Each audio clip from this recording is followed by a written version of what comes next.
Shalom Aleichem, salam sejahtera bagi kita semua. Jumpa lagi dengan saya Al di channel Al Murid. Setelah Zuma dan gerombolannya tidak berani lagi menjumpai Edis. Banyak muslim yang ketika berhadapan dengan Edis mengakui kalau banyak di antara mereka tidak banyak tahu tentang Islam. Edis memang sudah banyak membukakan cara berpikir saudara muslim untuk melihat sudut pandangnya. Tidak sedikit muslim yang menganalisa pernyataan Edis, melihat kebenaran sudut pandang Edis. Di video kali ini kita akan sama-sama melihat diskusi Edis dengan seorang muslim yang menanyakan ketuhanan Yesus. Diskusi ini menarik, untuk itu kita perlu menyimaknya sampai selesai. Mari kita simak bersama-sama.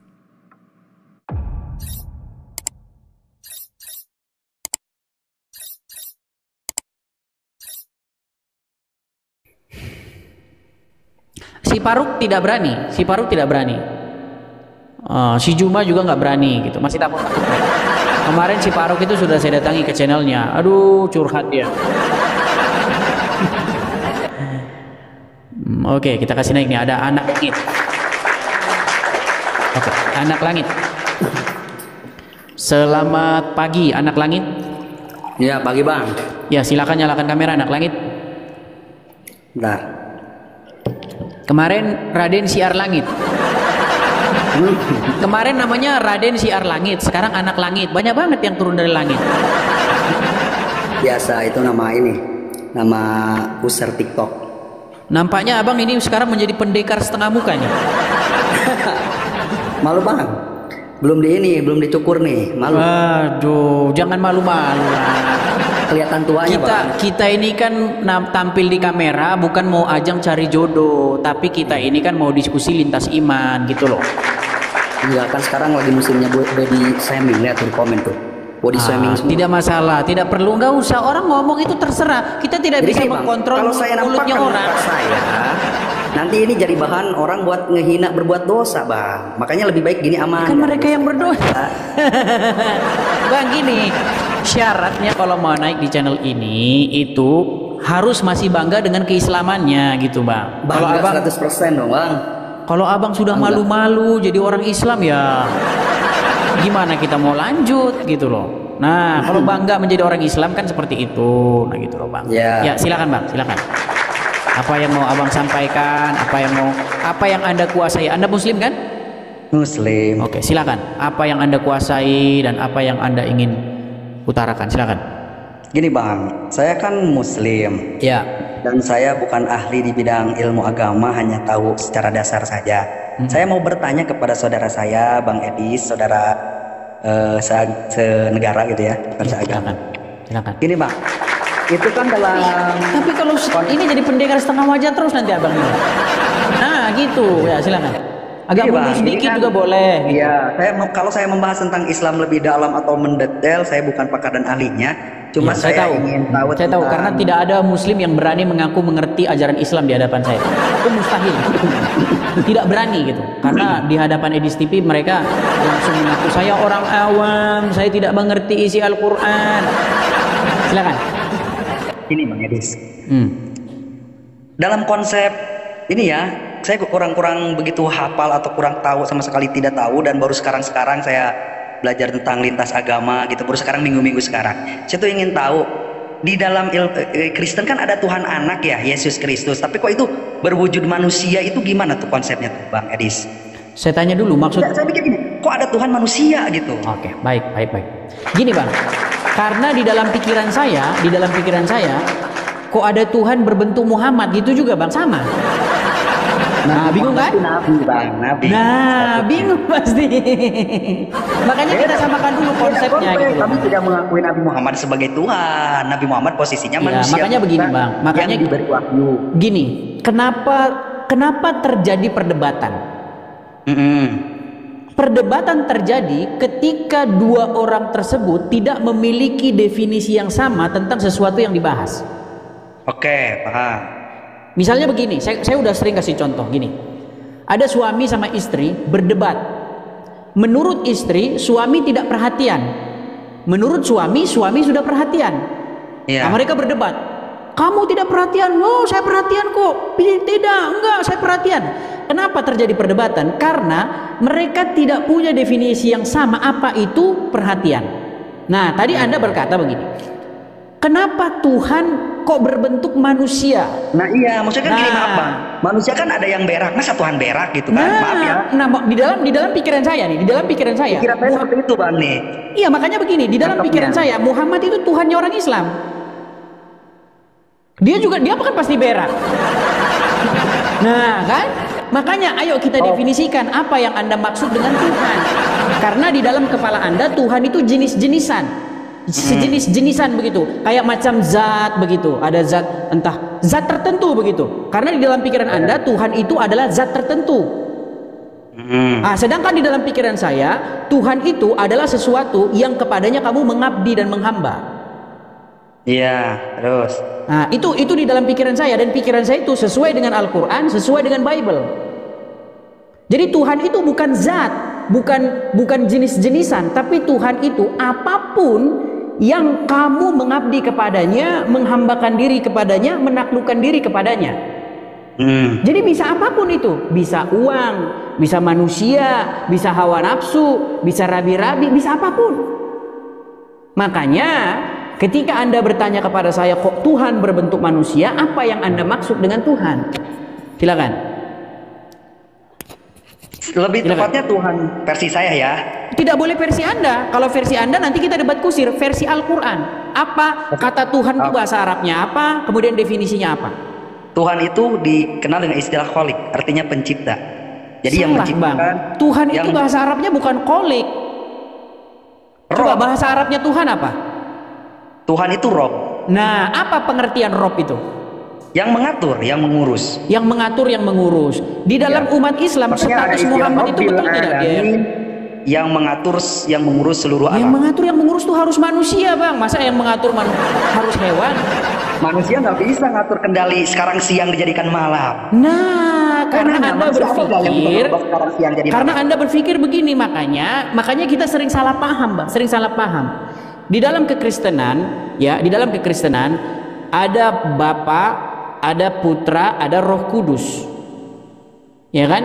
Nah, Bapa ini kalau di dalam Islam itu seperti kalian memikirkan Allah itu yang tidak berwujud, ya kan? Tidak menempati ruang dan waktu, mengatasi segala ruang dan waktu, betul? Nah, itu di dalam kekristenan kami merujuk kepada Bapa di sorga. Berarti karena sebentar dulu biar saya jelaskan. Kan lagi dijelaskan ini. Biar saya jelaskan iman Kristen kami. Nah, Bapa di surga itu kan tidak berwujud. Kemudian tidak memiliki, tidak menempati ruang dan waktu. Lalu bagaimana dia bisa mengatur manusia? Sedangkan manusia itu ada di dimensi ruang dan waktu. Bagaimana dia bisa ada di tengah-tengah umat manusia, memerintah, menyembuhkan, ya kan? Menyembuhkan mata orang buta, membangkitkan orang mati, menyembuhkan orang lumpuh, bisu berbicara, tuli mendengar. Bagaimana caranya? Nah, makanya ada yang namanya anak atau putra yang kami kenal sebagai Yesus. Nah, Yesus itu adalah pengejawantahan dari Bapa yang tidak terlihat. Tapi gini Pak Edis, boleh nanya ya, tapi kenapa itu cuma ada di satu masa itu saja? Kalau memang Allah butuh pelantara, kenapa tidak abadi sampai sekarang gitu wujud? Harusnya tiap hari begitu. Ada, kita masih ada yang disebut dengan roh. Gini Pak Edis, jadi kesannya itu bahwa jasad atau badan ini itu hanya sebatas casing ya, sementara Tuhan itu jiwa dan akalnya gitu, bukan? Gini. Jadi di dalam kekristenan itu ada dua dimensi. Nah, dimensi fisikal, dimensi fisik, dan dimensi non fisik atau kosmik, bahasa ininya, bahasa kerennya. Jadi dimensi yang nyata dengan dimensi yang kosmetik, yang tidak terlihat, yang kasat mata, abstrak, yang kasat mata, ya kan? Seperti dunia para malaikat yang tidak terlihat, dunia roh namanya, roh. Goib lah kalau kita. Nah, dunia goib. Nah, jadi di dalam kekristenan kami meyakini itu. Jadi suatu saat ya, di kehidupan yang akan datang itu dunia kosmik dan dunia nyata itu akan menjadi satu. Itulah di kehidupan yang akan datang.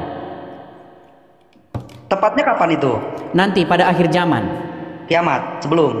Pada akhir zaman, pada langit yang baru dan bumi yang baru. Oh, berarti konsep ke kiamat subro kubro itu ada? Saya tidak mengerti bahasanya karena di dalam Islam itu sebenarnya tidak ada itu kiamat kubro apa itu nggak ada. Itu ajaran para ulama itu. Emang kan ulama tapi fokus dulu bang, gini, fokus dulu ke sini kan. Masalahnya itu begini. Keberadaannya dalam Quran, jangan merendahkan ulama bang. Punya kedudukan dalam Quran. Tidak ada dalam Quran, tidak ada bang. Tapi sebelum biar kita nggak lari kemana-mana, gini bang. Harus bertanya kepada yang ahlinya dan kompeten. Gini, biar kita gini. Kalau kita apa namanya sering mengcounter Muslim terus kan nanti seperti Raden Syiar Langit kemarin yang marah-marah. Jadi kita coba ajarin ke Kristen. Karena abang ini pengen belajar betul. Gini bang. Iya sebenarnya gini. Saya benar-benar minim, saya hidup di lingkungan muslim, lingkungan pesantren juga ada dari kecil mungkin ya. Gak tahu sama sekali dan gak punya teman yang non-Islam. Makanya saya hanya sebatas yang saya ketahui Tuhan itu Trinitas, ada 3 ayah, ada Tuhan Ibu. Makanya itu tuh maksudnya salah, gimana? Bang. Bukan Tuhan itu, bukan seperti itu. Bukan ya, Tuhan itu, tapi yang bagaimana? Yang Bang Edi sudah mulai saya tangkap nih, bahwa kan yang tadinya yang gak beda dimensi dan untuk menyampaikannya itu butuh jasad kan? Sehingga bisa membutakan yang begini bang ya, begini. Kalau sebenarnya ini diakibatkan oleh banyaknya orang-orang Kristen yang pada sok tahu, kemudian minim ilmu, kemudian berusaha menjelaskan. Itu juga penyakitnya. Padahal kan sudah saya pesan, kalau kalian tidak punya ilmu. Konsep Trinitas itu nggak ada berarti. Begini, tidak mengakui. Begini ya. Jadi Trinitas itu bukan Tuhan itu, bukan begitu. Trinitas berarti Tuhannya tak terbilang gitu. Ya lagi ngomong dia aja. Yaudah ya, silakan. Ada headset kah bang? Nampaknya dia memang nggak dengar teman-teman. Ada headset? Terima kasih yang kasih gift. Begini ya. Jadi Trinitas itu bukan Tuhan itu begini bukan, tapi bagaimanakah Tuhan itu dikenal? Begitu loh. Bagaimana kita itu mengenal keberadaannya? Jadi kita mengenal Bapa, ya. Makanya kalau di dalam iman kekristenan itu ada pengakuan iman rasuli. Kami percaya kepada Allah Bapa yang Maha Kuasa, Khalik langit dan bumi, pencipta langit dan bumi. Kami percaya kepada Putra, anaknya Yesus Kristus. Kemudian kami percaya akan Roh Kudus. Nah, jadi begini bang, apakah Yesus itu adalah Bapa? Nah ini bukan. Nah banyak orang Kristen bilang Yesus itu Bapa. Ya karena mereka nggak pernah baca Bible. Kalaupun baca Bible mungkin sambil salto. Dia salto. Gitu. Nah Yesus itu bukan Bapa. Nah tetapi Yesus itu title-nya, gelarnya juga Tuan atau Tuhan. Sama, Bapa itu juga Tuan atau Tuhan. Sama itu, Tuan sama Tuhan itu sama. Ya. Nah Roh Kudus itu juga Tuhan, tapi Tuan atau Tuhan bagi orang yang menjadikan dia sebagai Tuan atau Tuhan. Karena nggak banyak yang menjadikan Bapa sebagai Tuan atau Tuhan itu. Yang banyak justru mayoritas manusia di muka bumi ini menjadikan iblis atau setan sebagai tuannya atau sebagai Tuhannya. Ya, itu. Makanya mereka berbuat jahat. Mereka melakukan keinginan iblis itu karena iblis sudah jadi tuannya, sudah jadi Tuhannya. Makanya banyak mencuri, ya kan? Banyak orang ya korupsi, ya melakukan perbuatan-perbuatan jahat. Barang siapa berbuat jahat, dia menjadi hamba dosa. Barang siapa berbuat dosa, ia adalah hamba dosa. Seperti itu. Nah, sebenarnya Sang Pencipta itu ingin supaya dia itu jadi tuan, jadi Tuhannya. Karena ketika dia menjadi tuan, yang Sang Pencipta langit ini menjadi tuannya, menjadi Tuhannya, dia memerintah hidupnya. Jadi hidup dia itu diperintah oleh dia, jadi raja, dirajai, gitu loh. Nah, ketika dia menjadi raja, kita melakukan keinginan dia. Nah, sekarang bagaimana caranya Bapa di sorga yang menjadikan langit dan bumi ini supaya dia menjadi raja? Kita harus menerima firman-Nya yang datang ke dunia menjadi manusia, yaitu Yesus Kristus. Kita harus terima atau jadikan Yesus itu menjadi Tuan atau Tuhan kita. Nah setelah Yesus naik ke surga, Yesus mengutus kembali namanya Roh Kudus. Nah, Roh Kudus ini adalah roh yang diberikan ya dan tinggal di hati manusia, memerintah manusia itu. supaya dia memerintah. Bukan roh iblis yang memerintah, tapi roh Tuhan. Makanya ada istilah dia kerasukan setan, gelap mata, lalu dia membunuh begini. Nah, itu kan sebenarnya dari situ istilah-istilah seperti itu. Makanya janganlah roh jahat yang memerintah kita, tetapi roh yang daripada Tuhan, Roh Kudus. Nah, itu juga harus jadi tuan atau jadi Tuhan dalam hidup kita. Nah, apakah Yesus dan Roh Kudus itu adalah tuan yang lain? Apakah musyrik ketika menerima Roh Kudus dari sebagai tuan, sebagai Tuhan? Tidak. Justru dengan cara seperti itu kita bisa menjadikan Bapa di sorga itu sebagai tuan kita. Begitu. Jadi baik Yesus maupun Roh Kudus itu bukan Tuhan lain, tetapi Tuhan atau Tuhan yang datang daripada Bapa di sorga. Nah, ketika saya mendalami agama Islam, sebenarnya konsep di dalam agama Islam itu kalau Anda dalami, ketika Anda taat patuh sama Muhammad, itu setara dengan patuh sama Allah. Betul? Betul nggak? Gimana, Bang?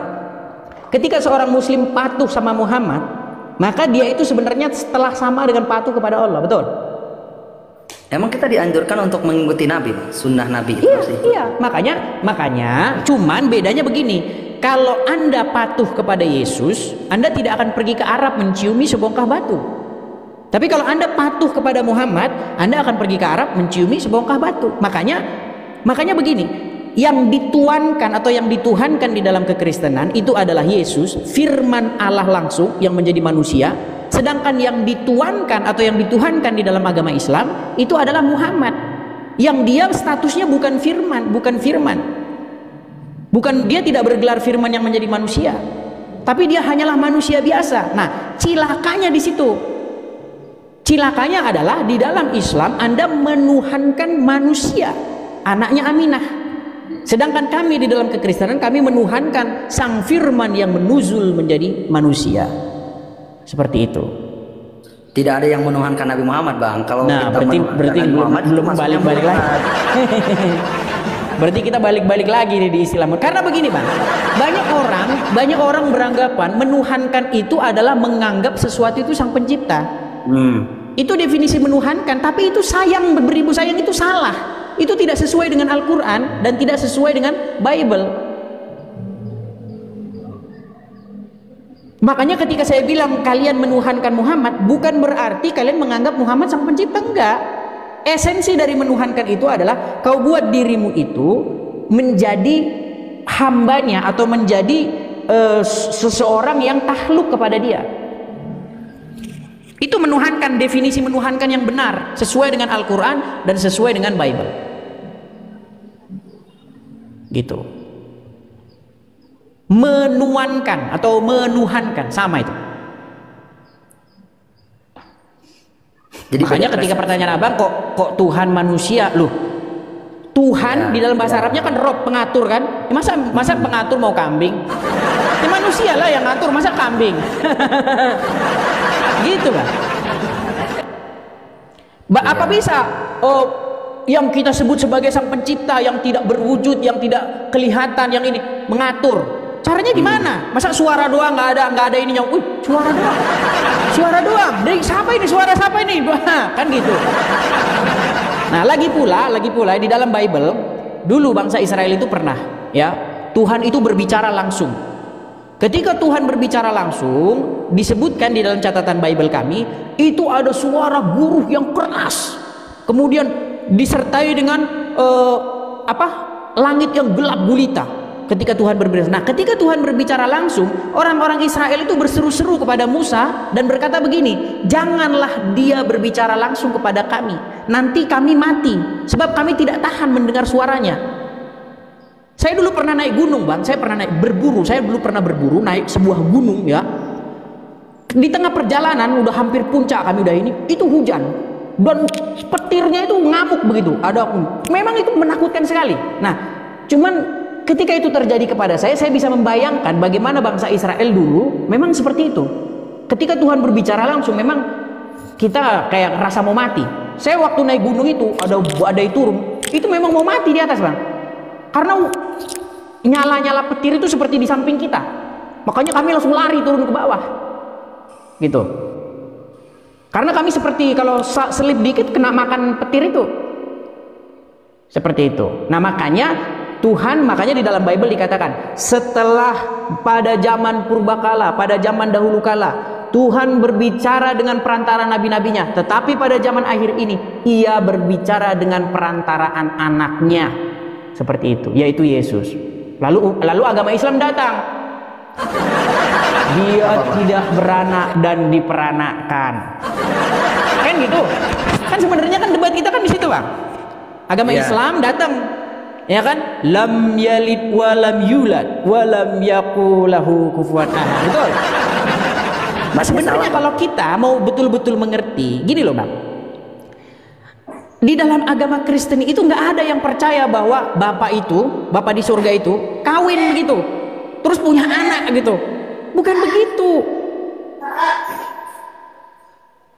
Makanya Al-Quran di dalam surat Al-An'am ayat yang ke-101 dikatakan, Dia Allah, bagaimana mungkin dia punya anak sedang dia tidak punya istri, kan gitu. Masalahnya orang Kristen nggak ada yang mengimani Bapak di surga nikah gitu, ada istrinya terus lahir Yesus, bukan gitu. Ini kadang-kadang gini Pak, kadang-kadang saya melihat begitu, ini yang salah ini umat muslimnya yang memahami Al-Quran, atau Al-Quran ini salah sasaran gitu loh. Dia mau menyerang sesuatu tapi sayangnya yang diserang itu tidak mengimani yang demikian. Tapi Bang Edisnya kurang dalam sih untuk mempelajari perbandingan Islamnya. Coba Bang Edisnya sama tafsirnya pelajari. Saya udah 17 tahun Bang. Kalau ibarat sumur bukan dalam-dalam lagi, Bang, udah tembus. Kalau Bang bilang kurang dalam, kalau gali sumur itu udah tembus dari kutub utara ke kutub selatan. Jadi nggak bisa dipahami hanya dengan tekstual kalau Quran itu. Gimana? Tidak bisa dikaji hanya dengan tekstual, retrek bahasanya aja. Itu ada asbab nuzul, sebab-sebab turunnya itu apa, tafsirannya apa, ada ilmu ma'aninya, balagonya, bayannya, badeknya, itu harus dikaji Bang. Baik. Jadi kalau hanya terjemah data dari itu aja, umat Islam pun banyak yang tidak paham setiap kalimatnya Bang, karena butuh tafsir orang-orang yang kompeten gitu, Bang. Oke, baik, saya tanggapi Bang ya, gini Bang.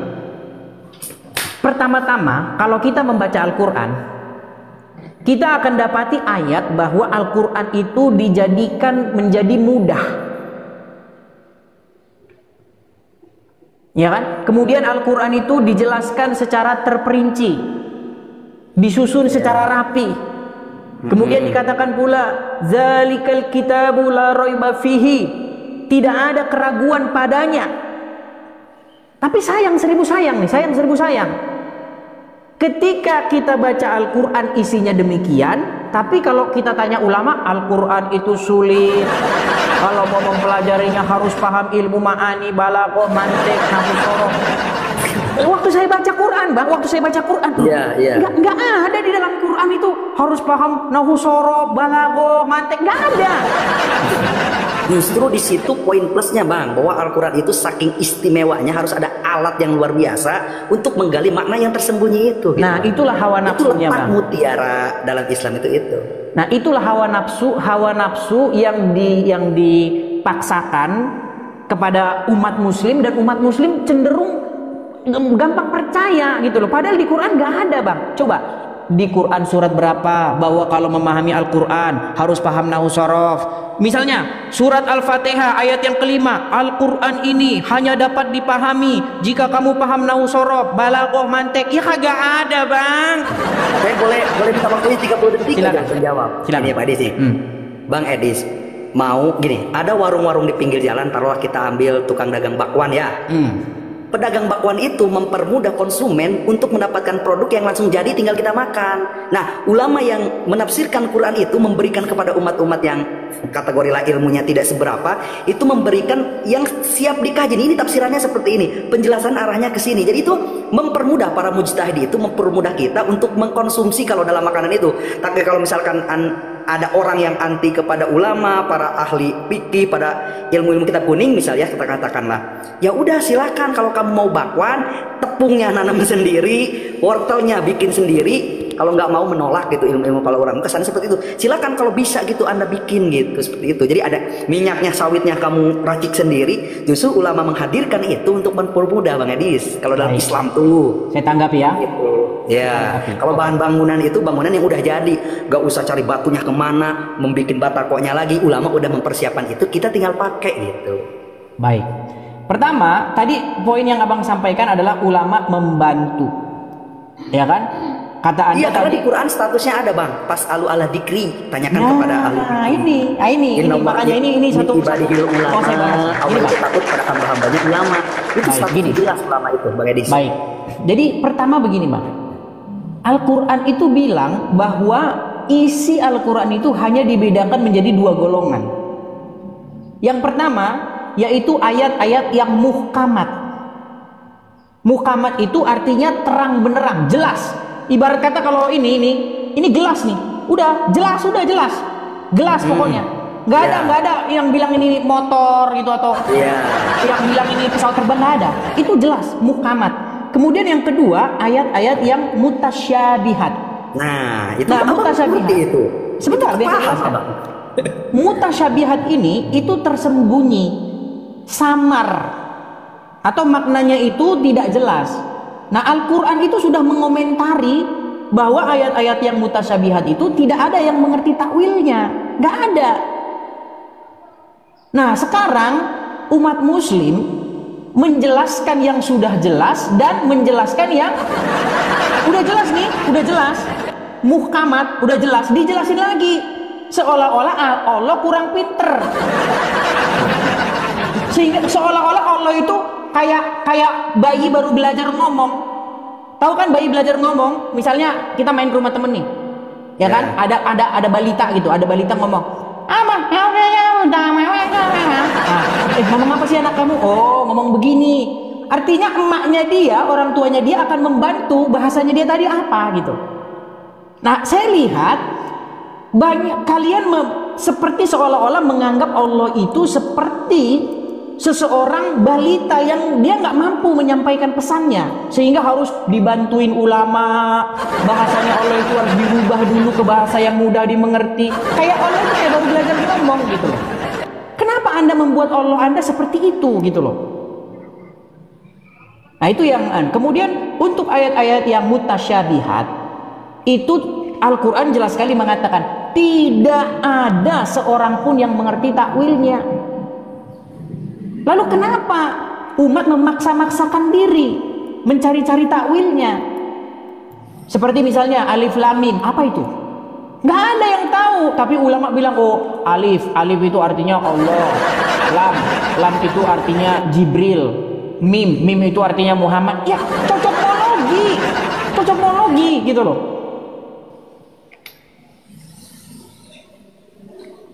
Seperti itu bang, saya lihat. Nah, saya lihat abang ini, bang anak langit ini, mohon maaf nih, seperti korban doktrin atau dogma bahwa kalau mau paham harus belajar kepada ulama, harus ini, harus begini, harus paham nausorob balago. Kalau menurut saya sih bang ya, menurut saya ya biar pondok pesantrennya penuh bang. Iya, biar pondok biar mondok ke situ. Ujung-ujungnya apa? Kalau mondok ke situ bulanan. Gitu bang. Mengapa banyak umat muslim tidak percaya bahwa Al-Quran itu mudah, padahal ayatnya tertulis gitu loh. Abang udah mempelajari Al-Quran belum? 13 tahun bang lamanya. Dulu saya pertama kali belajar, dulu saya belajar sama ya ustadz begitulah ya. Waktu itu saya masih ingat tuh, suruh baca surat Al-Ikhlas.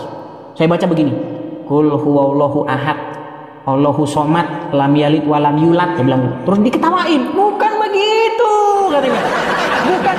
Bukan Allahu somad, Allahu samad, harus Allahu samad. Karena ada aturannya. Karena diperintahkan dalam Quran, warattilil Qur'ana tartila. Baca Al-Quran itu bacalah Quran dengan tartilan gitu. Ada aturannya. Nah, begini. Coba Bang Edis, huruf ikhfa ada berapa? Kalau benar pernah belajar Quran 13 tahun. Ini dulu saya masih ingat. Dulu kayak begini. Dipelajari. Katanya 13 tahun belajar Quran. Betul. Huruf ikhfa. Nah, makanya dengerin cerita saya, Setelah saya pelajari, oh ternyata ini penyebab orang Islam nggak ngerti Al-Quran. Ternyata saya lihat orang Islam itu habis waktunya sampai puluhan tahun belajar huruf-huruf Arab belajar kol-kola, yang intinya belajar ngarap gitulah. Itu bang. Makhraj ya, makhraj dulu. Belajar tajwid Badis kalau ya bahasanya. Kan, tajwidnya. Padahal gini bang, loh bang, kita ini orang Indonesia bang. Kita ini memahami Al-Quran di dalam bahasa kita. Nah ternyata setelah belajar begitu, kol-kolannya tepat, nanti satu huruf dapat amal katanya. Loh. Saya belajar Quran bukan mau cari amal. Saya belajar Quran bukan mau ini. Akhirnya memang saya tinggalkan. Akhirnya saya belajar mandiri. Saya beli buku tafsir sendiri, beli ini sendiri, terjemahan ini, Quran ini saya beli. Saya belajar sendiri, saya belajar. Boleh saya coba Bang Edi 10 detik aja. Akhirnya jadi seperti itu. Jadi makanya saya bilang gini, umat Islam di pesantren belajar bahasa Arab, sedangkan saya belajar Al-Quran. Makanya saya lebih ngerti Quran daripada umat Muslim. Ya Muhammad sekali seperti itu. Silakan. Bang Adis nih, karena gini Bang Adis, dalam kosakata Arab itu salah huruf aja tergantikan pelafalannya itu akan berubah maknanya. Kita ambil jalil pakai jim ya, artinya agung. Kalau pakai zai, zalil gitu, itu artinya tergelincir. Kalau pakai dal, dalil, itu artinya hina. Dalil. Sama bang, bahasa-bahasa lain juga begitu bang. Jadi ada ja, za, za, gitu tuh beda Bang Adis. Tahu saya bang, alif, ba, ta, sa, itu kan hurufnya cuma begini semua. Cuman perahu begini, terus ada titiknya. Kalau titik di atas nun, ya kan? Kalau titik di bawah ba, ya kan? Ya. Kalau titik 3, kalau titik 2 ta, kalau titik 3 sa, kan gitu. Saya belajar itu, bahkan dulu belajar. Cuman gini, saya tinggalin. Kenapa? Karena saya melihat ini kayaknya Arabisasi. Berarti Bang Edis itu terperinci ya, belajarnya dari mulai makhorijnya diajarkan itu dulu. Iya dulu diajarin, cuman saya tinggalin bang. Saya tinggalin karena sapatain ada berapa Bang Edis sapatain? Makanya dengarkan. Ya. Akhirnya saya tinggalkan. Kenapa saya tinggalkan? Karena begini, saya melihat bahwa ini adalah belajar huruf Arab dan belajar ngarap. Padahal karena kita orang Indonesia, kita cari artinya aja, arti yang paling tepat dalam bahasa kita itu apa, gitu loh. Bukan bacanya harus benar, kalau salah dikit beda. Betul, saya setuju. Tapi kan ujung-ujungnya kan artinya apa, gitu loh. Jadi Bang Adis lebih ke arah substansinya aja lah. Iya, substansinya. Nah saya melihat banyak umat muslim menghabiskan waktu untuk belajar huruf-huruf Arab itu, belajar ngarap itu, bahkan sampai 40 tahun nggak lulus-lulus. Giliran sudah mau meninggal, belum sempat baca artinya. Kalau sempat baca artinya, ihdinas siratal mustaqim. Kalau sempat, tunjukkan. Ternyata artinya, tunjukkan kami ke jalan yang lurus. Berarti kami belum tahu jalan yang lurus dong. Tiap hari berapa rakaat, tunjukkan kami jalan yang lurus. Besok tunjukkan kami jalan yang, kalau tahu begitu, tapi udah keburu meninggal. Ini Bang Adis menjawab itu 10 detik lagi ya. Silakan. Nih Bang Adis, Allah itu yang mempunyai sifat kudrot, artinya mengijadkan dan mengidamkan, mengadakan yang tidak ada menjadi ada, atau meniadakan yang sudah ada menjadi tidak ada. Sasaran targetnya adalah mungkinul wujud, sesuatu yang keberadaannya mungkin. Jadi kalau ada pertanyaan, kira-kira Tuhan umat Islam, Allah mampu nggak bikin Allah lagi yang baru? Tidak mampu, karena itu bukan sasarannya. Seperti pensil dijadikan alat mencangkul, itu tidak mampu. Nah Allah mengadakan dan mentiadakan sesuatu yang mungkinul wujud ini agar, karena gini, setiap gerakan tingkah laku pada hakikat kenyataannya Allah yang mengatur semua skenario. Maka setiap kita sholat, kita memohon diberikan jalan yang terbaik gitu Bang Adis. Karena Allah yang mempunyai kuasa untuk itu, maka kita memohon. Kita ini orang yang lemah Bang Edis, kalau dalam Islam ya, orang yang lemah yang tidak ada kemampuan untuk berbuat apa-apa, semuanya Allah yang mengatur. Maka kita kadang apa yang kita lihat baik belum tentu di hadapan Allah itu baik Bang Edis. Iya tapi abang nggak nyambung dengan apa yang barusan kita obrolin. Iya kan Bang Edis nanya, bukan, umat Islam kok minta jalan yang lurus, berarti selama ini tidak lurus. Nggak gitu konsepnya Bang Edis. Begini Bang, kalau ada orang yang minta ditunjukkan jalan yang lurus, berarti dia udah tahu jalan yang lurus belum? Karena hakikat kebenarannya bukan, gini Bang, gitu. Ketika ada seseorang, tunjukkanlah kami jalan yang lurus, berarti otomatis dia itu udah tahu jalan yang lurus belum? Belum tahu lah Bang. Makanya saya bilang, umat muslim, seandainya umat muslim tidak menghabiskan waktunya untuk belajar huruf Arab dan ngarap langsung ke artinya, pasti udah bertanya-tanya, tunjukkan jalan yang lurus. Berarti selama ini saya nggak tahu jalan yang lurus dong. Kan banyak Bang, saya udah pernah survei sekitar tahun 2015 pada saat bulan Ramadan. Ya, pada saat itu menjelang buka puasa, menjelang maghrib ya, buka puasa itu. saya mensurvei beberapa umat Islam, apakah mereka tahu apa yang diucapkan ketika mereka sholat. Pada waktu itu saya masih ingat pertanyaannya itu ihdinas siratal mustaqim, ya kan? Saya tanya, saya masih ingat itu, yang paling saya ingat, saya beli kelapa buah, ya kan? Kelapa ini, saya kan banyak tuh di pinggir jalan tuh. Nah, saya makan di situ, nggak puasa, jangan dimatikan. nggak puasa katanya. Saya non muslim, saya bilang begitu. Saya bilang, ibu muslim kan pakai kerudung kan? Iya. Boleh saya tanya? Saya survei, saya bilang begitu. Saya tanya begini, apakah ketika ibu sholat, ibu mengerti apa yang ibu ucapkan? Saya kasih contoh, ihdinas siratal mustaqim, apakah artinya? Dia bilang tidak tahu. Dan percaya nggak percaya, 90% lebih nggak tahu apa yang diucapkan. Saya percaya, Bang Edis, percaya. Iya, itu saya tanya, hasilnya 90% lebih nggak ngerti dia. Apa itu ihdinas siratal mustaqim? Bayangkan, Bang, umat muslim saya lihat di Indonesia, mereka menghabiskan waktunya untuk belajar huruf Arab, tajwid, ya, qalqalah dan lain sebagainya. Tapi walaupun udah ngomong nggak ngerti artinya. Bahkan assalamualaikum aja banyak muslim nggak ngerti artinya. Assalamualaikum itu artinya menurut dia permisi katanya. Permisi, assalamualaikum. Padahal assalamualaikum itu artinya sangat bagus. Damai sejahtera turun atasmu, damai sejahtera kepadamu. Bahasa Inggrisnya itu peace be upon you, ya kan? Artinya itu. Masa assalamualaikum, kotok, duk, assalamualaikum, masa damai sejahtera kepadamu nadanya kok ngamuk? Nah, karena di dalam pikiran, makanya bahasa itu membentuk definisi sesuai dengan kebanyakan orang. Tapi arti sebenarnya nggak seperti itu. Assalamualaikum itu damai sejahtera kepadamu. Nah, makanya saya bilang tadi, Bang, seandainya umat muslim tahu apa itu ihdinas siratal mustaqim dan merenungkannya bahwa artinya adalah supaya ditunjukkannya jalan yang lurus, saya rasa ya dalam 15 tahun bisa-bisa umat muslim tinggal 50%. Karena Yesus berkata, akulah jalan dan kebenaran dan hidup. Yesus berkata, Yesus itu firman Allah langsung yang nuzul menjadi manusia. Makanya dia adalah jalan dan kebenaran dan hidup. Sedangkan umat muslim masih minta-minta ditunjukkan jalan. Ihdinas siratal mustaqim tiap hari. Iya, karena hakikat kebenaran yang tahu segala di atas kebenaran itu Allah. Makanya kita memohon kepada Allah untuk bisa ditunjukkan kebenaran itu, Bang Edis. Ya, tapi apakah ada jawaban? Maksudnya di manakah jalan yang lurus itu? Apakah jalan yang Allah ridhoi, siratal ladzina an'amta 'alaihim. Yang Allah ridhoi, jalan orang-orang yang tidak Allah benci. Karena setiap takdir yang Allah berikan itu ada sirot, semuanya menuju surga, Bang Edis. Nah, masalahnya begini. Bang Edis, bentar Bang Edis, saya nggak dikasih ngomong. Oh, boleh, silakan. Saya maksiat, ketika saya maksiat pun, indahnya Islam, dia masih memberikan kesempatan saya untuk meraih surga. Apakah saya mampu tobat? Ketika saya mendapatkan anugerah, ada sirot untuk mendapatkan surga itu. Apakah saya mampu untuk bersyukur? Ketika saya ibadah pun masih ada sirot untuk menuju surga. Apakah saya mampu istiqomah?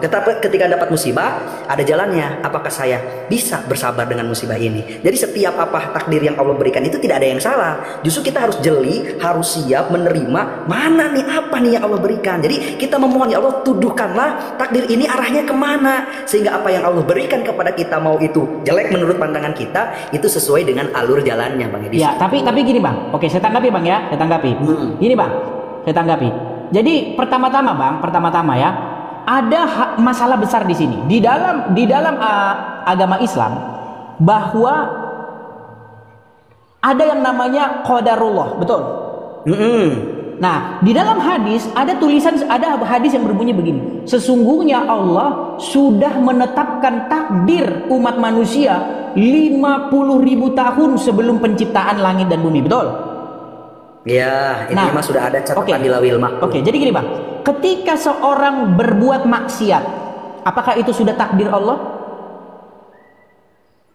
Bang Edis, ini bahasa hakikat. Ada yang disebut bahasa hakikat, ada yang disebut bahasa syariat. Hakikat ini sesuatu yang tidak boleh diucapkan. Secara hakikat iya, atas takdir Allah. Berarti salahnya siapa? Gimana, Bang Edis? Berarti salahnya siapa? Kalau ada seseorang berbuat maksiat, padahal itu adalah qadarullah, takdir Allah.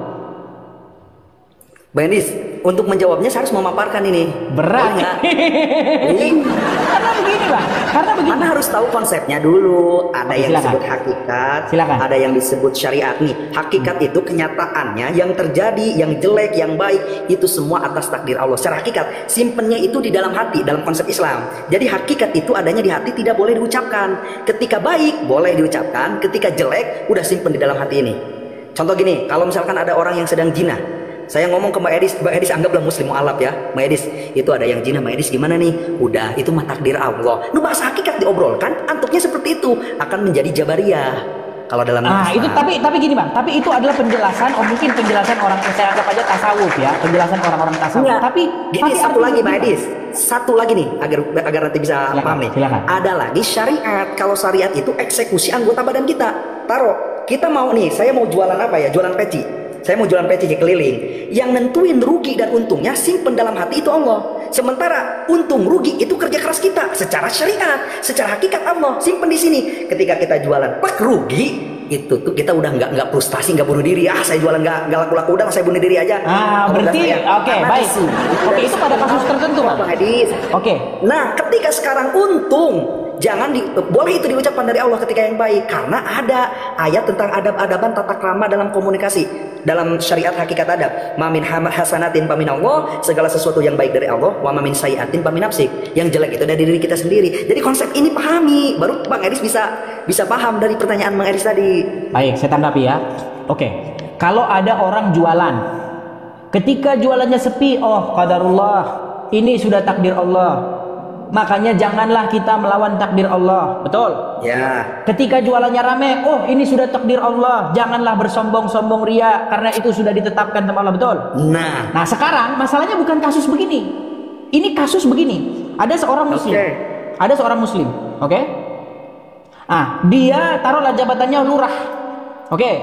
Nah, kemudian dijatah untuk ke masyarakat bantuan banjir begitu, misalnya sekian. Dikorupsi uangnya sama dia. Saya tanya, itu qadarullah atau tidak? Secara hakikat ya. Oke, takdir Allah. Nah, ketika seseorang korupsi dan itu adalah takdir Allah, siapakah yang dipersalahkan?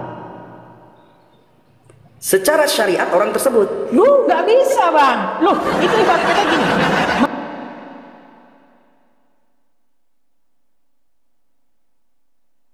Makanya konsep agama Islam itu, makanya muslim-muslim itu seperti robot, karena sudah ditakdirkan sebelum penciptaannya. Kamu nanti akan begini, tanggal segini nanti kamu akan begini. Ibarat kata begini Bang, ini ada robot misalnya, saya setting robot ini, kalau ketemu api, robot ini akan menembakkan air, ya kan? Dan ketika itu terjadi, itu kan memang kehendak saya yang bikin dia seperti itu. Saya yang menakdirkan robot itu seperti itu. Masa ketika dia melakukan apa yang saya setting kepada dia, masa langsung saya pukul dia? Robot, kamu salah, kamu melakukan begitu. Nggak bisa. Seorang muslim yang berbuat korupsi tadi, kalau itu takdir dari Allah, masa dia mau disalahin Bang? Itu kan Allah yang bikin, Allah yang membuat takdirnya. Makanya Bang, jika kita mendalam-dalami agama Islam, lama-lama jadi Kristen Bang. Pilih Kristen aja. Kalau di Kristen itu ada yang disebut dengan free will atau kehendak bebas. Jadi Tuhan itu tidak membentuk manusia itu jadi robot yang melakukan begini begitu, enggak. Tapi Tuhan itu memberikan begini, kamu mau patuh sama saya mau jadi tuanmu atau Tuhanmu, yang menjadi raja di hatimu, yang memimpin hidupmu, menjadi kepala di hidupmu, atau kau mau menuruti keinginanmu sendiri, mau ngatur dirimu sendiri. Nah, ketika Tuhan menjadi raja, menjadi tuan, memerintah di hidup kita melakukan keinginan-keinginan dia, ya kan? Jangan mencuri, jangan berzina, kasihilah sesama manusia seperti dirimu sendiri, jangan bersaksi dusta, ya kan? Seperti itu isinya. Kalau kita tidak menjadikan dia sebagai tuan, sebagai Tuhan kita yang memerintah hidup kita mengikuti keinginan-keinginan daging. Korupsi, ya kan, mencuri, menipu, bersaksi dusta dan lain sebagainya. Sedangkan di dalam agama Islam, ingat, melakukan korupsi itu adalah takdir dari Allah itu.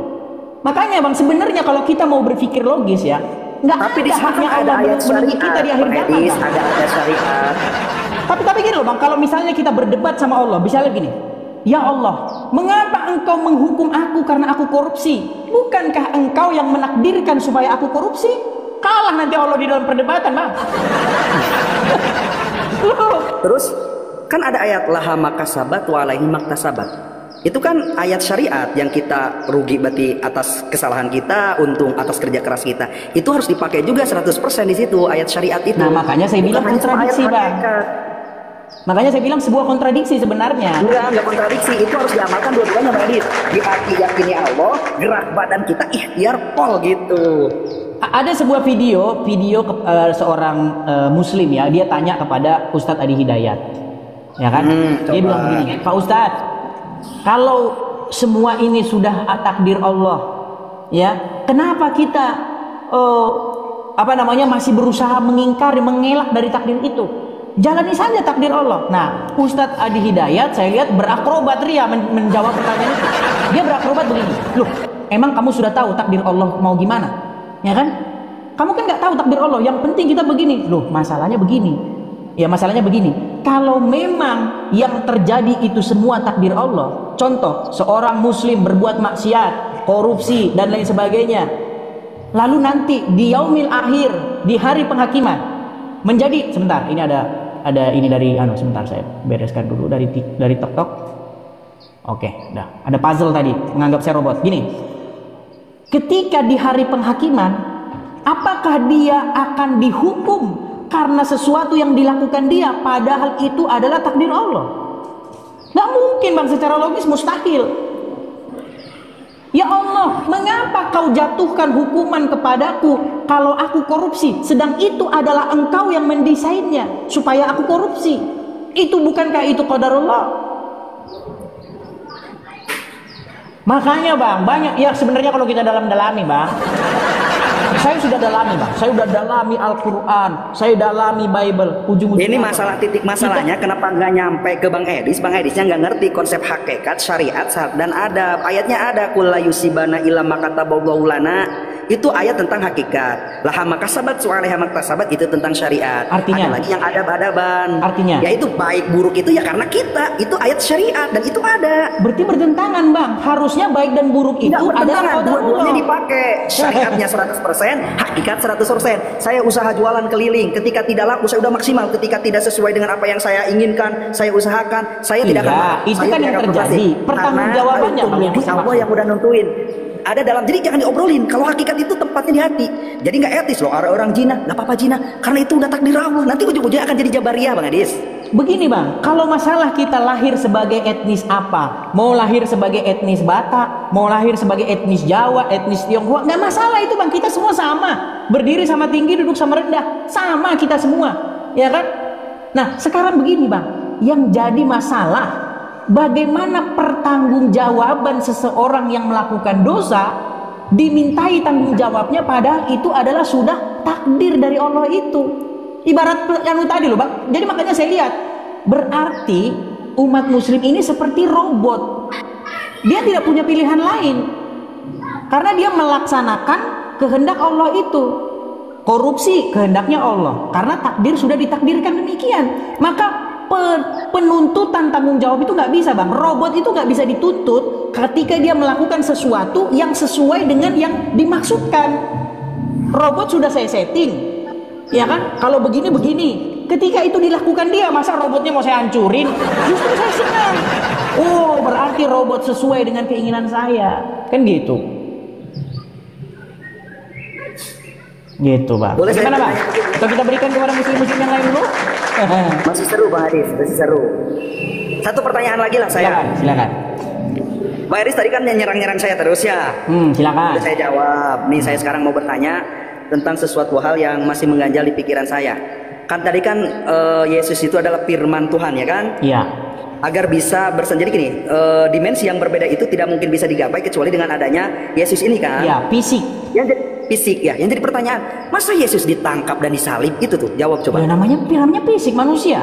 Yesus ketika orang-orang Yahudi maksudnya prajurit-prajurit, pasukan-pasukan prajurit yang ingin menyalibkan Yesus berkata begini, tidak ada seseorang yang bisa mengambil nyawaku melainkan aku sendiri yang memberikannya. Jadi sebenarnya Yesus merelakan dirinya diberbuat seperti itu. Jadi si Firman ini disalib dan tidak punya kekuatan untuk melawan atau mengutuk gitu, nggak punya. Karena Yesus itu tidak didesain seperti yang ada di dalam Al-Quran, Bang. Kalau di dalam Al-Quran, Isa itu kan melarikan diri. Melarikan diri. Iya, melarikan diri lah intinya. Itu kan melarikan diri, Bang. Diangkat ke langit. Melarikan diri dan meninggalkan orang lain kan? Judas Iskariot, iya. Nggak ada, Bang, Judas, Bang. Dari mana Judas? Yang diserupakan wajahnya dengan Nabi Isa. Iya, tapi tidak ada loh, Bang, di dalam Al-Quran bahwa yang diserupakan itu adalah Judas, nggak ada. Ya oke, sekarang gini, jawab dulu Bang Adis. Di dalam iman kami, di dalam iman kami tertangkap gitu. Itu nggak masuk di saya. Si Firman ini bisa tertangkap dan tidak punya kuasa. Yang namanya Firman atau Tuhan itu kan harus punya kuasa. Kalau kuasanya, Bang, kalau kuasanya hanya untuk lari dari prajurit Romawi itu gampang, Bang. Loh, Yesus berkata begini, ketika prajurit-prajurit itu datang, tidak tahukah kamu ya bahwa Bapakku yang di surga sanggup mengutus 12 pasukan malaikat? Yesus mengatakan demikian. Tapi Yesus di dalam Bible itu adalah seorang kesatria.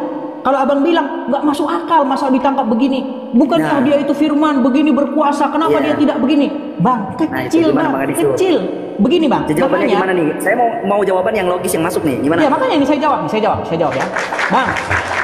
Keinginan keinginan Anda itu terlalu kecil dan remeh-temeh. Keinginan Anda adalah bagaimana Yesus itu selamat dari penyaliban, betul?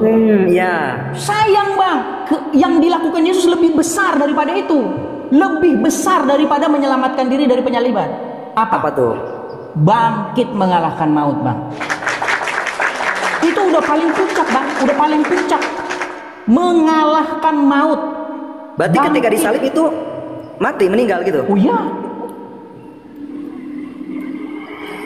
Iya, karena kalau di dalam abang kan ibarat kata ini, abang main Bitcoin itu misalnya ya kan, beli Bitcoin ya kan, wah udah untung 2.000 perak, ambil, oh kecil mah, kecil. Kalau abang pengennya Yesus tuh harusnya menyelamatkan diri dari penyaliban, ya kan, biar keren, kan hebat kalau menyelamatkan diri, Bang. Iya, secara menghidupkan yang mati aja menyelamatkan bisa, diri, gitu. Gini Bang, menyelamatkan diri dari penyaliban, pertama itu tindakan pengecut. Ya.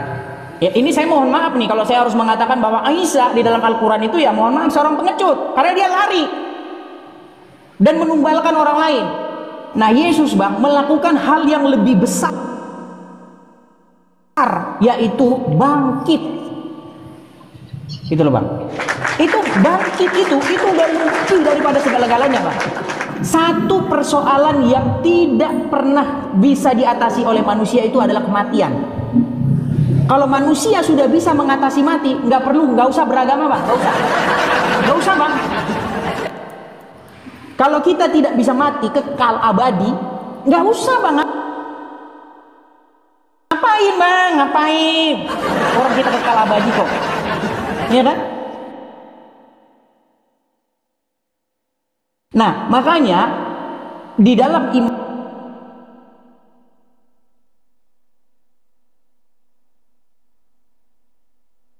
itu adalah puncak daripada karya.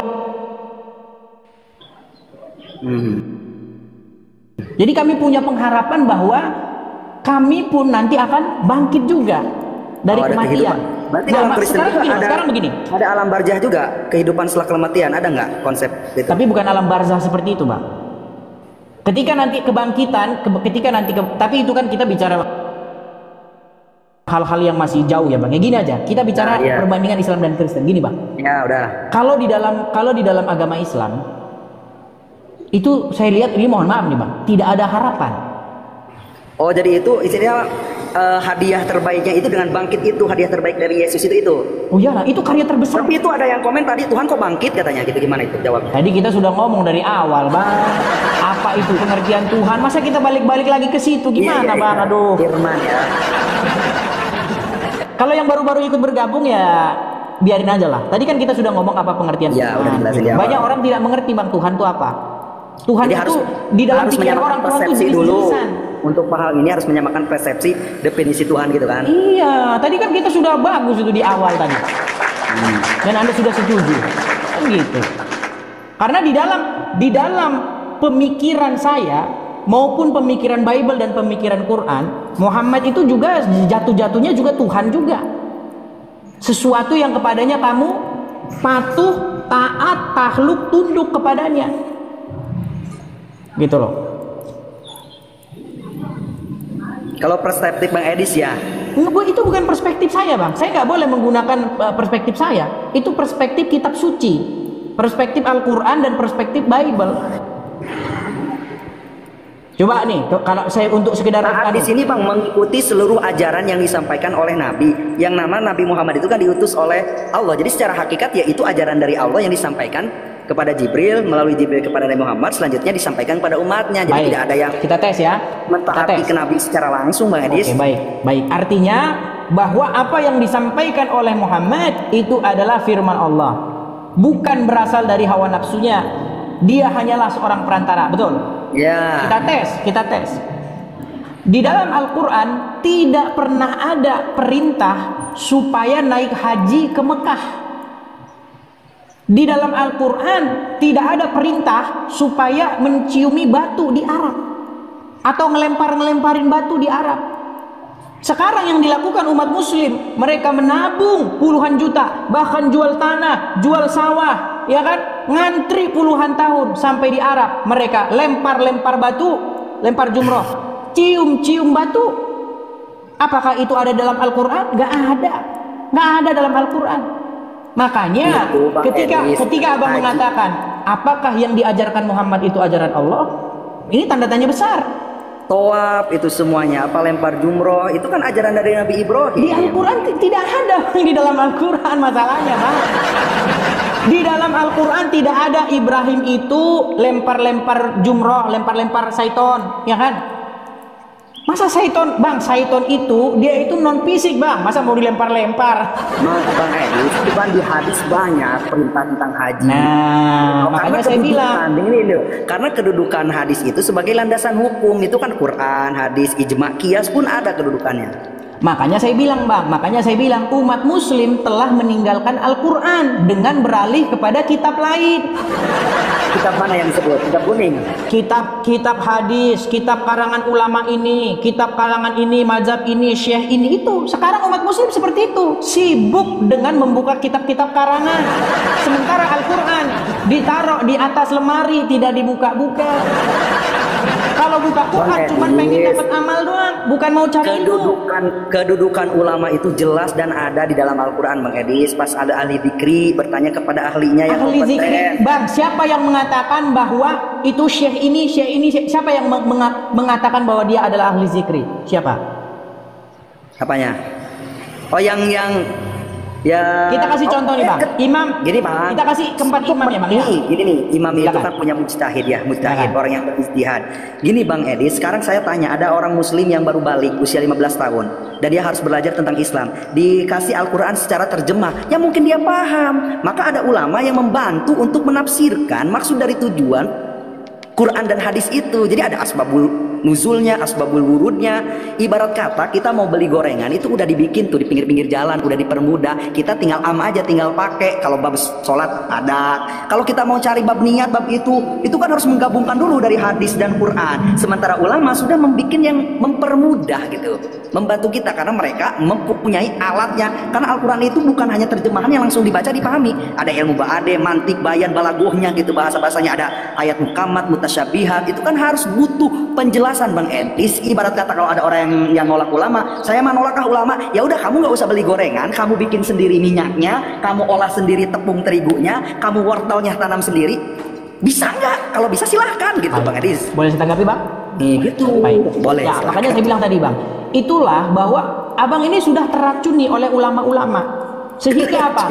Sehingga Anda menganggap bahwa firman Allah itu adalah sesuatu yang sangat sulit dipahami.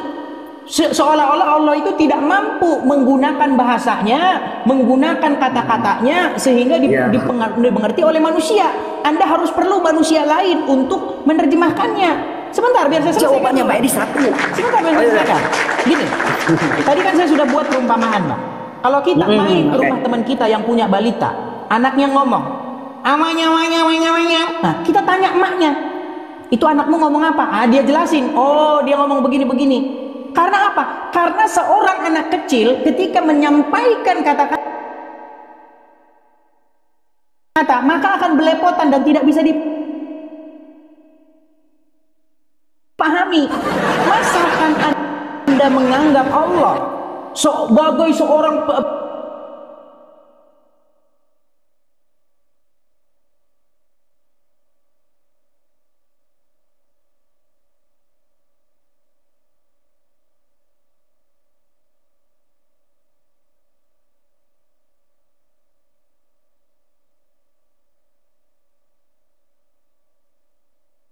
sampai sekarang belum kelar. Masalah takbiratul ihram, ada yang bilang begini, ada yang bilang di sini depan begini, ya kan? Beda-beda, Bang. Padahal apa? Di dalam Al-Qur'an dikatakan sesungguhnya sholat itu adalah mencegah perbuatan mungkar. Tapi kalau umat muslim, sholat itu begini dan begini. Apakah kalau begini dan begini bisa mencegah perbuatan mungkar? Gitu loh, Bang. Ternyata begini dan begini itu tidak pengaruh dia itu mencegah perbuatan mungkar atau tidak. Makanya, Bang, ketika saya pelajari agama Islam sibuk dengan ritualisme fisik, sedangkan Yesus mengajarkan bagaimana kita menyembah dalam roh dan kebenaran. Makanya di dalam kekristenan, Bang, di hati kita ini rumahnya Tuhan. Ada lagunya, di hati inilah rumahmu, di hati inilah baitmu, dimanapun ku kan berada, ya kan? Disitulah kau berada. Nah, sedangkan umat muslim bait Tuhannya di Arab, jauh, Bang, bait Tuhannya. Padahal tubuh kita ini adalah bait Tuhan. Makanya rohnya itu supaya tinggal di hati kita sehingga kita melakukan kehendak-kehendak Dia. Nggak perlu begini, cuci tangan buat apa, Bang? Fungsinya buat apa? Udah saya jawab, Bang Edis ya. Mandi, Bang, pakai sabun. Iya, saya jawab, boleh nggak? Silakan. Mbak Edis itu terlalu fokus pada gerakan sholat. Gerakan sholat itu kan ya olahraga juga, gerakan-gerakan mah ada. Tapi substansi nilai dari sholat itu bentuk penghambaan kita. Makanya dalam sholat itu ada kalimat inna sholati wa nusuki. Sesungguhnya sholatku, ibadahku, hidup matiku lillahi rabbil alamin, hanya untukmu ya Allah penguasa alam. Jadi substansi dari sholat itu bentuk penghambaan. Saya serahkan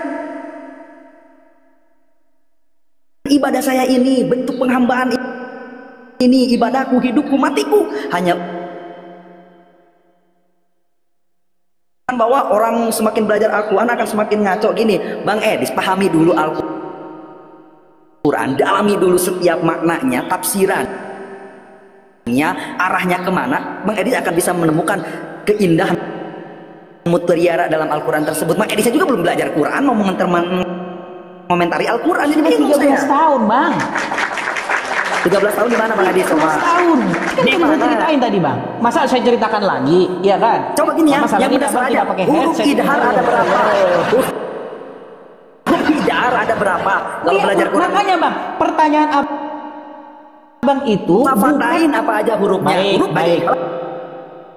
Ini makanya muslim seperti ini. Makanya kita nggak nyambung begini. Saya itu ya katanya udah belajar 13 tahun. Sebentar dulu, Bang. Ya udah silakan. Gini ya, saya itu ketika mempelajari Al-Quran pertama kali dulu seperti itu. Nggak boleh kamu baca kul huwallahu ahad, nggak boleh ahad, harus kul huwallahu ahad, harus begitu. Loh, saya bilang tapi saya nggak ngomong karena saya kan menyegani, kan nggak enak kan. Dalam hati saya begini, loh, saya itu bukan mau belajar qalqalah, bukan mau belajar tajwid, ya, bukan tartil, bukan mau belajar bagaimana saya membunyikannya seperti orang Arab, bukan. Karena apa? Karena di dalam iman Islam membaca huruf-huruf itu akan mendapat pahala. Tapi niat saya belajar Al-Quran bukan itu. Niat saya belajar Al-Quran untuk mengerti apa isinya, maknanya. Makanya saya sibuk mencari artinya, bukan sibuk menjadi seperti orang Arab. Dan maknanya itu bisa digapai dengan alatnya, Mbak Edis. Ibarat kata mau mancing. Pun abang belajar nahu sorok, mantek, balago dan sebagainya. Sekarang bang, kalau kita uji, coba apa arti alif lam mim? Gak ada yang bisa. Gak ada yang bisa. Makanya saya bilang itu adalah kebohongan yang terus menerus didengungkan. Akhirnya semua muslim percaya bahwa untuk memahami Al-Quran harus belajar nahwu sorof. Padahal di dalam Al-Quran apa dikatakan? Jika kamu ragu-ragu tentang apa yang diwahyukan kepada kamu, maka tanyakanlah orang-orang yang membaca kitab sebelum kamu. Suruh nanya bang kepada orang-orang yang membaca kitab sebelum Al-Quran. Kitab ya. Iya, sekarang tapi ahlul kitab yang dulu bang, yang orisinil. Nah ini mulai nih, mulai nih bang, di dalam Al-Quran masih orisinil gak itu Injilnya? Oke baik, gini bang, di dalam Al-Quran disebutkan beriman kepada kitab-kitab sebelum Al-Quran sebelumnya. Tapi apa yang dilakukan? Percaya dengan kitab-kitab bang. Iya, tapi apa yang dilakukan oleh umat muslim? Justru umat muslim sekarang malah beriman kepada kitab-kitab sesudah Al-Quran. Makanya sampai sekarang masalah kunut dan pila kunut nggak beres-beres. Loh, di dalam Al-Quran itu kepada kitab sebelumnya. Tapi kata ulama harus baca kitab ini, syekh ini, kitab ini. Akhirnya apa? Makanya saya bilang, apakah umat muslim membaca kitab sambil koprol? Kan tidak mungkin. Sehingga yang disuruh beriman kepada sebelumnya malah beriman kepada kitab sesudahnya. Justru karena membaca Quran ini, karena di Quran ada tentang cirian Nabi Muhammad gitu ya, ciri-ciri Nabi terakhir yang akan diutus. Dan orang-orang kala itu, ahlul kitab itu tidak menginginkan Nabi terakhir itu dari golongan orang Quraisy ini, orang Arab ini. Maka dirobeklah sebagian lembarannya dan dihilangkan. Makanya oleh sebab itu udah nggak orisinil lagi, Pak Dis. Waduh, ini fitnah yang kena. Gini Pak, gini Pak. Orang ada di Qurannya. Oh nggak ada Pak, gini, di dalam Al-Quran tidak ada ayat yang mengatakan bahwa kitab-kitab terdahulu, Taurat, Zabur, dan Injil itu dirubah-rubah atau dipalsukan. Tidak ada. Tidak ada bang. Justru yang ada di dalam Al-Quran, janganlah kamu berdebat dengan ahli kitab kecuali dengan cara, nah ini kalau saya mengutip kata Ustadz Nababan, ya dia bilang begini, tidak boleh berdebat dengan ahli kitab dengan cara yang baik. Nggak boleh. Harus dengan cara yang terbaik, kata dia. Al-Quran memerintahkan, jangan kamu berdebat dengan ahli kitab kecuali dengan cara yang paling baik, katanya, yang paling baik, ya kan? Kecuali dengan orang-orang jalim di antara mereka. Katakanlah, diperintahkan ini, katakanlah kepada para ahli kitab, kami beriman kepada kamu, kepada yang diturunkan kepada kamu, dan yang kami beriman kepada yang diturunkan kepada kami. Sesungguhnya Tuhan kami dan Tuhan kamu itu satu, dan kepadanya kami berserah diri. Itu kata Al-Quran. Bagaimana mungkin Al-Quran berkata kami beriman kepada yang diturunkan kepada kamu, sementara umat muslim zaman now tahun 2025 malah mengatakan kitab yang diturunkan kepada kamu dipalsukan. Ini makanya saya bilang umat muslim sekarang sudah tidak mau lagi membaca Al-Quran, ya karena memang niatan baca Quran cari pahala, bukan mau cari tahu bang, berat gitu. Maka di sininya letak diwajikannya menuntut ilmu itu, ilmu agama itu gitu Bang Edis. Karena ada alatnya untuk menggalinya. Loh, sekarang begini, di dalam Al-Quran kalau baca terjemahannya doang itu nggak nyambung Mbak Edis, susah orang nangkepnya. Oke, coba kalau terjemahannya salah mohon dikoreksi yo. Kalau ini saya senang. Coba buktikan bahwa terjemahannya kurang tepat begitu yo, coba. Seperti ini, innallaha ala arsyistawa, Allah bersemayam di aras. Coba artikan, jelaskan itu. Itu ayat ya, yang kalau bukan masalah itu bang, kalau itu kan masalah internal muslim. Gini, yang dimaksud dalam diskusi lintas iman, ya kan? Karena itu pun berdebatan juga gitu loh. Makanya saya bilang itu ayat-ayat yang mutasyabihat, ya kan? Apakah Allah di atas arsy-Nya? Apakah Allah menempati ruang? Kan begitu. Itu sampai sekarang belum kelar-kelar itu debat muslim itu. Udah kelar. Belum. Ada ulama yang menakwilnya. Sekarang begini. Justru di dalam Al-Quran ayat-ayat yang mutasyabihat itu tidak ada yang mengerti takwilnya. Kok malah ditakwil-takwil seolah-olah tidak percaya kepada Allah. Nah sekarang begini, ini salah satu fitnah yang akhirnya dipercaya oleh banyak muslim. Dikatakan begini, bahwa tanda kenabian itu adalah berupa apa namanya, di punggung, ya, tak macam tai lalat atau tompel begitulah. Itu Bang Edis data keterangannya di mana itu? Kan tidak tahu. Oh ya udah sharing aja, jadi tidak. Oke, baik. Iya, itu gini, sebentar ya. Tadi dulu. Wah, saya kalau ini masalahnya kita lagi nggak bahas itu, Bang. Enggak, masalahnya saya juga nggak tahu gitu, makanya ingin tahu. Silakan.